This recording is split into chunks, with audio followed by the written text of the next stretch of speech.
Okay, so think about it. You go to the pharmacy, you pick up a new prescription, right? You've got that little box, maybe a bottle of pills or something. Yeah. But, like, have you ever thought about how many steps it took to get to that point? For that medicine to get into your hands? It really is a fascinating process when you start to peel back the layers. I mean, there's so much cutting-edge science involved and years of research and, just an incredible amount of hard work from so many people. Right. And then there's this whole other side to it that most people probably don't even think about. Uh-huh. This whole, like, framework of regulations, Yeah. all these rules that have to be followed. Yeah. I mean, it's a whole hidden world, really, but it's absolutely essential to make sure that everything is done properly and safely. Yeah, and I mean, for good reason, right? These rules are really there to protect our health. I mean, that's the bottom line. It's to Yeah. make sure that every single medicine that we take is safe and that it's actually going to work. Exactly. It's all about making sure that the medications people are taking are effective and that they're not going to cause any harm. So in today's deep dive, we're going to sort of take a journey into that hidden world. We're going to explore some of the most important guidelines that govern the development of new medicines. And specifically, we're going to focus on those coming from the FDA, the Food and Drug Administration here in the US, and also the ICH, the International Council for Harmonization. Now, I know this might sound like some pretty dry acronyms, but trust me, once we start to unpack the ideas behind them, it's really going to become clear why these guidelines are so vital for all of us. And that's really our goal today, right? To Yeah. kind of demystify some of these maybe seemingly complex regulations Right. and to show how they actually have a real impact at every stage of how a drug is made, starting from that initial discovery in a lab all the way through to the point where it's actually being manufactured and ultimately ending up in our medicine cabinets. Exactly. We really want to sort of pull back the curtain on this whole process. So we're going to focus on the core principles that underpin these guidelines, the big ideas of safety and quality. We're also going to take a look at some of the key documents that are involved. Uh-huh. And of course, we have to talk about the FDA's role in all of this, how they oversee the whole process. Right. The FDA plays a crucial role in making sure that everything meets those standards. Yeah, absolutely. And then we'll touch upon, how countries are working together to try to harmonize these rules on a global scale. Which is a huge undertaking, but incredibly important for bringing new medicines to patients worldwide. For sure. Okay, so maybe let's start with the basics. Why do we even need all these guidelines in the first place? Like, what's the fundamental reason for all of this? Well, it's pretty straightforward when you think about it. Both the FDA and the ICH guidelines, they all share this one fundamental goal: And that is? protecting public health. That's the foundation of everything. Okay, makes sense. And they do this by setting these really strict standards to ensure that medicines are safe. They actually work to treat the conditions they're designed for and that they are made consistently to a high level of quality. It's really a universal commitment to making sure that people are going to benefit from the medicines that they take. So it's not just like someone in an office somewhere just like coming up with rules randomly, right? No, not at all. These are really grounded in science. Exactly. They're not just arbitrary. Okay. I mean, these guidelines, they're really built on, a solid base of scientific principles, and they reflect just the vast knowledge and experience, really, that's accumulated over, like, decades of pharmaceutical research and development. Yeah, I mean, you think about it, they've probably learned a lot over the years. Oh, absolutely. And these guidelines have evolved. They've learned from, successes, but also from some of the past failures that unfortunately have happened in the industry. But always with that aim of preventing any potential harm to patients and making sure they're truly benefiting from the treatments that they receive. That makes a lot of sense.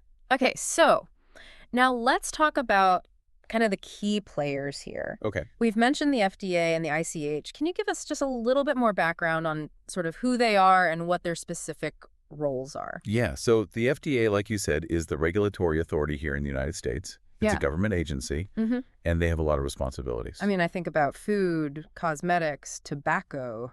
All sorts of things. Right. But in terms of, like, drug development, their main job is to oversee the entire life cycle of a medicine Okay. from the very beginning to the end. So from like the earliest testing. Yeah, so you're talking like the preclinical testing, then the clinical trials where you're Then- actually testing it in humans. Uh-huh. And then even like the manufacturing process, right? How the drug is actually made on a large scale. Yeah. And then Ultimately, they decide whether or not a drug can actually be sold on the market here. Yeah. So they really act as like a gatekeeper, I guess you could say. Right. They're the ones making sure that only medicines that meet these incredibly rigorous safety and efficacy standards are actually available to patients in the U.S. Okay, so that's the FDA, sort of like the national guardian of our medicines here in the United States. Mhm. So what about the ICH? You said it's an international body.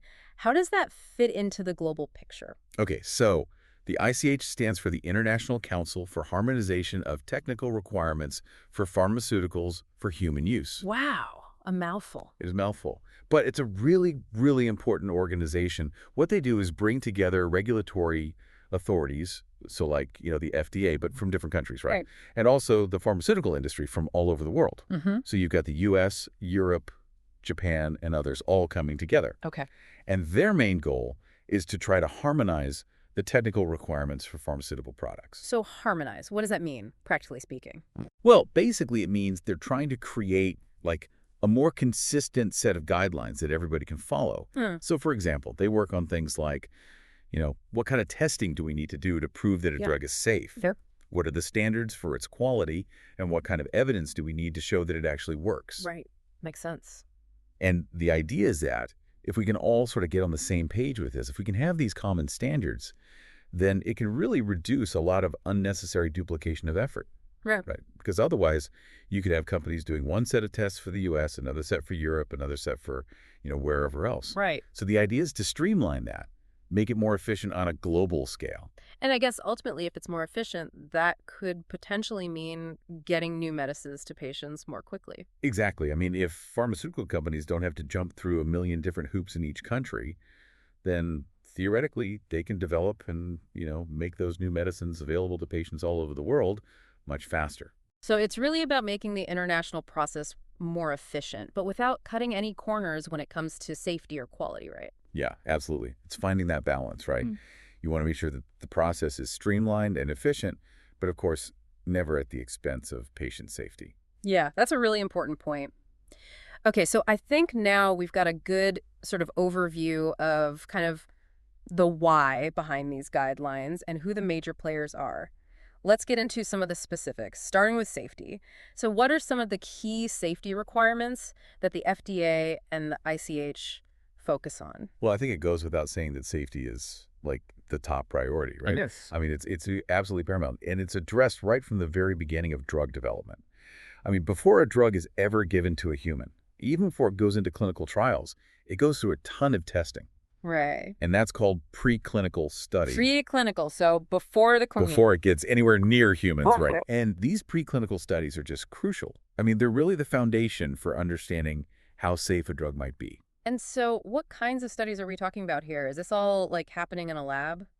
Yeah, so initially it's all lab work. It's a combination of what we call in vitro and in vivo methods. In vitro and vivo, those sound very scientific. They do, but they're actually pretty simple concepts. Okay, break it down for us. So in vitro literally means in glass. Okay. So it refers to studies that are done in test tubes or with cell cultures. Okay, so in a controlled environment outside of a living organism. Exactly. And then in vivo means in living organism. Okay. So those studies involve testing in, living creatures. Like animals. Yeah, most often as animal models. Okay. For instance, in cancer drug development, one of the sources we looked at, the Anti-Cancer Drug Development Guide, talks about using certain mouse models, like the L1210 and P388 leukemias, Okay. and they've been historically used to see if a potential cancer drug actually has any effect on the cancer cells. Okay, so they're testing these drugs on animals to see how they interact with, like, a living biological system. Exactly.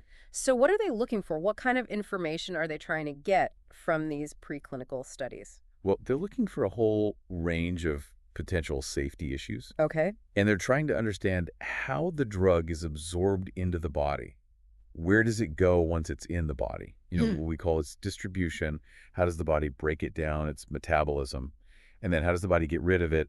How is it eliminated or excreted? Uh-huh. And that's often referred to as ADME, those four processes together. ADME. Okay, got it. But they're also looking for any signs of toxicity or harmful effects, of course. So they're trying to see if the drug is damaging any organs or systems in the body. Exactly. For example, they might use ex vivo preparations.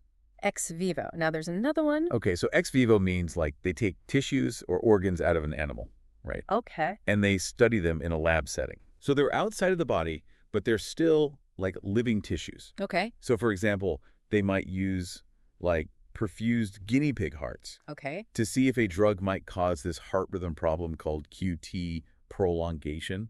QT prolongation. That sounds serious. It is serious. It's basically a change in the heart's electrical activity that could be really dangerous.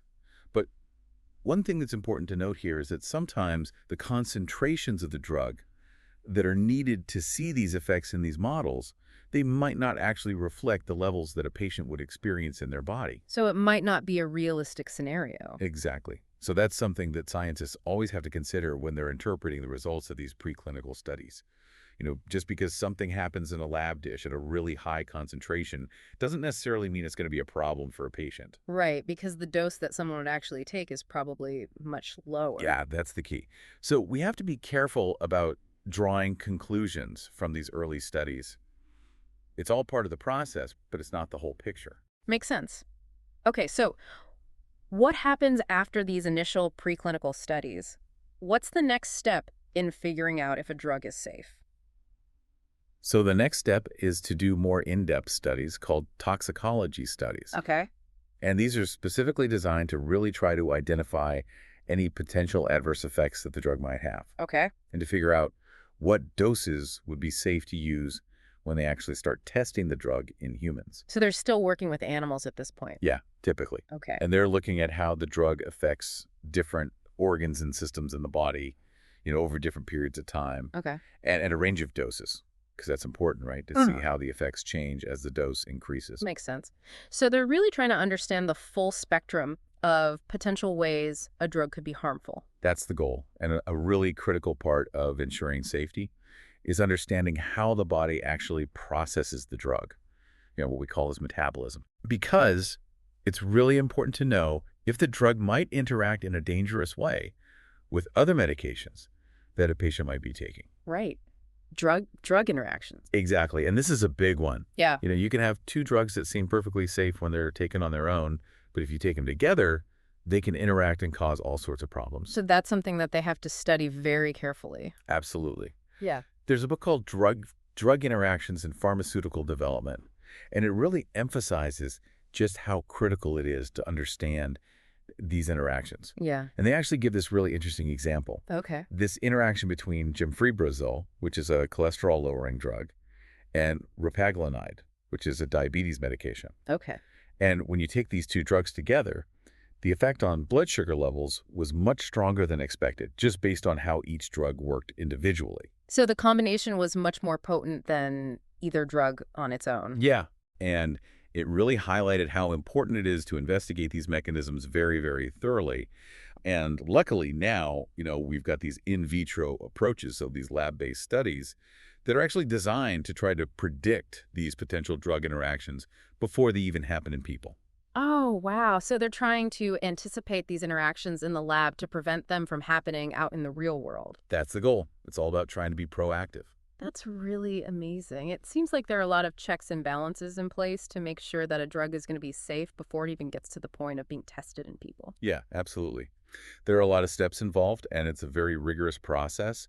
And actually, the FDA has rules in place to prevent companies from, making claims about a drug's safety or effectiveness before it's been thoroughly reviewed. Yeah, I can see why that would be important. You wouldn't want companies making promises that they can't keep or giving people false hope, right? Exactly. So they have to wait until the FDA has given them the green light.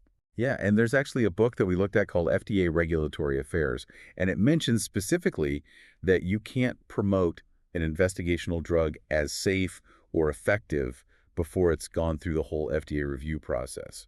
I mean, that would be incredibly misleading and could actually put people at risk. Right, because people might make decisions about their healthcare based on information that's not actually accurate. Yeah. Okay, so that gives us a good overview of the safety requirements.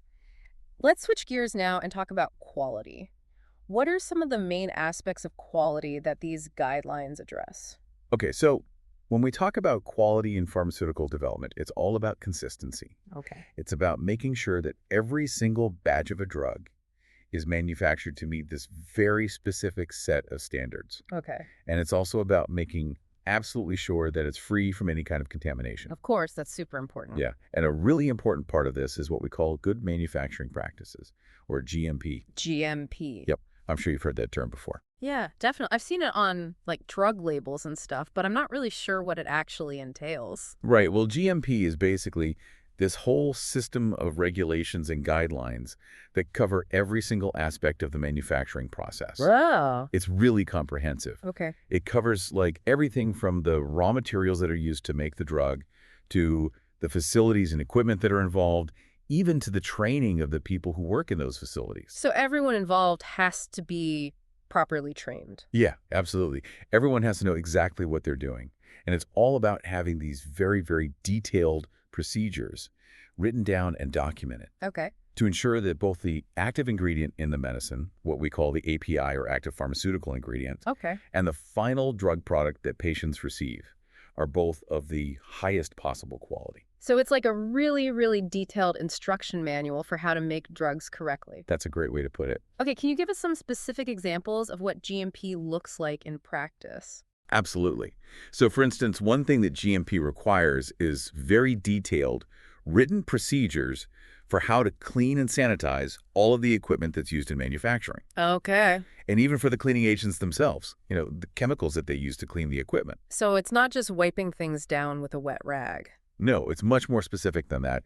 And one of the sources that we looked at, Validated Cleaning Technologies, talks about how important these procedures are. And the reason is that it's crucial to prevent any kind of cross-contamination. So you don't want any residue from one drug ending up in another drug. Exactly. Or even contamination between different batches of the same drug. Yeah, I can see how that would be a big problem. Yeah. So what else? Okay, so another thing that GMP covers is how all of the components, containers, and closures are handled and stored. So like the vials and the bottles and the caps and all that. Exactly. Okay. And there are strict rules about how they have to be handled and stored to prevent contamination, to prevent mix-ups, and also to prevent any kind of degradation of the materials themselves. You want things expiring or getting damaged. Yeah, of course not. So where are all these rules actually written down? Well, a lot of them can be found in Title 21 of the Code of Federal Regulations, specifically Part 212. Okay, so the CFR. Yeah, it's like the Bible of federal regulations. So it's everything down to how you clean the machinery and how you store the packaging that's regulated to make sure the final product is safe and effective. Exactly. And another really important part of GMP is documentation. They have to keep meticulous records of everything. Okay, like logs and stuff. Yeah, detailed logs of every step of the production process. And this is super important because they have to be able to review those records to make sure that every single step was carried out according to the approved procedures. Okay. And also to look for any deviations or unexpected events that might have happened during manufacturing. Did something go wrong? Did something not go according to plan? They need to document all of that. And there's another source, the Certified Pharmaceutical GMP Professional Handbook, that really stresses just how critical this record review process is. So it's like a constant checking and double checking to make sure everything is done right and that if there are any problems, they're caught and dealt with immediately. Yeah, and that's really the essence of GMP. It's all about having systems in place to prevent errors and to ensure the quality of the final product. Okay. Now, I've also heard the term quality by design, or QBD. How does that fit in with GMP? Yeah, so QBD is a really interesting concept. It's kind of like the next level of quality assurance. It's a more proactive approach. Okay. Instead of just, testing the final product to see if it meets the standards, QBD is all about understanding and controlling the entire manufacturing process from the very beginning. So you're trying to design a process that will consistently produce a high-quality product. That's exactly it. And one of the sources we looked at, Comprehensive Quality by Design, goes into a lot of detail about this. It talks about how important it is to understand the critical quality attributes of a drug. Okay, so what are those? So those are basically the characteristics of the drug that are really important for its safety and efficacy. Things like its purity, its potency, its stability. Okay. And QBD is all about figuring out what those critical quality attributes are and then designing a manufacturing process that will consistently produce a product that meets those specifications. So it's like a more holistic approach to quality control. Yeah, exactly. It's not just about checking the boxes at the end. It's about building quality into the process from the very beginning. Okay, so how do they actually do that? How do they build quality into the process? So one of the key elements of QDD is something called the design space. Okay. And that's basically the range of operating conditions for the manufacturing process that have been scientifically proven to consistently produce a product that's of acceptable quality. So they figure out the sweet spot, the conditions where everything works perfectly. Exactly. And then they put in place a control strategy to make sure that the process stays within that design space. They're constantly monitoring things and making adjustments as needed. Okay. And regulatory agencies like the FDA are now really pushing for this QBD approach. So they want to see companies implementing these more sophisticated quality control systems. They do, because they see it as a much more robust way to ensure quality. Okay, so that's QBD. Now let's talk about impurities. We touched on that earlier when we were talking about the API, the active ingredient itself. But how do the FDA and ICH guidelines address the issue of impurities in the final drug product, the one that patients actually take? Yeah, so controlling impurities is a huge part of ensuring drug quality and safety. Yeah. And there's an ICH guideline, Q3BR, that specifically deals with this. Mm-hmm. And one of the books we looked at, Safety Evaluation of Pharmaceuticals and Medical Devices, goes into detail about this guideline. And it lays out what types and levels of impurities are considered acceptable in new drug products. Okay. So there are limits on how much of any given impurity can be present in the final product. Okay. So they're not saying that there can be absolutely zero impurities, just that they have to be below a certain level. Exactly. It's impossible to have absolutely zero impurities. Okay. But they have to be controlled and monitored very carefully. And there are even guidelines for specific types of impurities that might pose a particular risk. So they're looking at the specific properties of those impurities to determine how much of a risk they pose. Yeah. For example, the FDA has issued guidance on how to assess and control what are called DNA reactive impurities. DNA reactive impurities, what are those? So those are impurities that have the potential to damage DNA. Okay, that sounds pretty bad. It can be. They're considered mutagens, meaning they can cause mutations. Okay. And those mutations can potentially lead to cancer. Oh, wow. So that's a serious concern. Yeah, so it's really important to control those very carefully. And even our own source, the Season 3 Preclinical Development and IND Enabling Deep Research Source text, that talks about how important it is to control these DNA reactive impurities. Okay. So these are really tightly regulated. They are. And another one of our sources gives a really good example of how companies go to great lengths to control even very specific impurities. Okay. It's from the FDA's Office of Pharmaceutical Quality, and it talks about how a company very carefully controlled the formation of this impurity called aniline dimer during the synthesis of their API. Oh, okay. And they had to do that to ensure the safety of the final product. So it's really amazing how much attention they pay to detail. I mean, they're looking for even tiny amounts of these impurities. Yeah, they have to. Yeah. It's all about making sure that the drug is as pure and as safe as possible. You also mentioned earlier that the physical attributes of the API, things like its crystal structure, are important for quality. How are those aspects addressed in the guidelines? Right, so this might seem a little bit technical, but it's actually really important.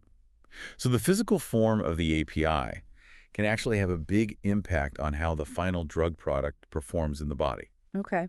So, for example, something called polymorphism, which is basically how the molecules are arranged in a crystal structure. Okay.